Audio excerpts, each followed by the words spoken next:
શ્રી ગિરિરાજજીનો પ્રગટ પ્રતાપ.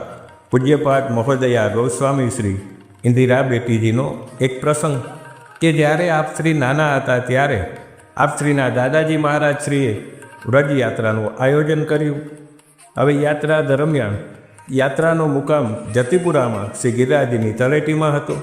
હવે તે દરમિયાન પૂજ્ય શ્રી ઇન્દિરા બેટીજી આપની નાની ઉંમર હોવાથી આપની ઉંમરના બીજા બાળકો સાથે ગિરિરાજજીની તળેટીમાં ખેલી રહ્યા હતા અને શ્રી ગિરિરાજજીના નાના નાના શિલાખંડોથી આપ ખેલી રહ્યા હતા.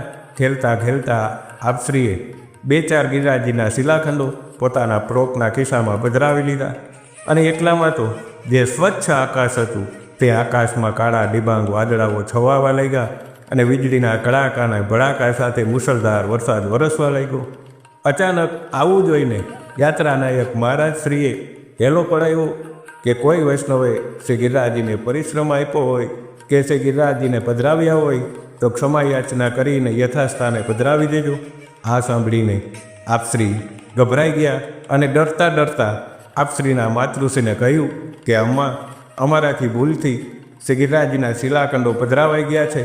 ત્યારે આપશ્રીના માતૃશ્રીએ તે ગિરિરાજજીના નાના નાના શિલાખંડોને દૂધથી સ્નાન કરાવી પરિશ્રમ ભોગ ધરી અને આપશ્રીની પાસે ક્ષમાયાચના કરાવી યથાસ્થાને ફરીથી પધરાવ્યા.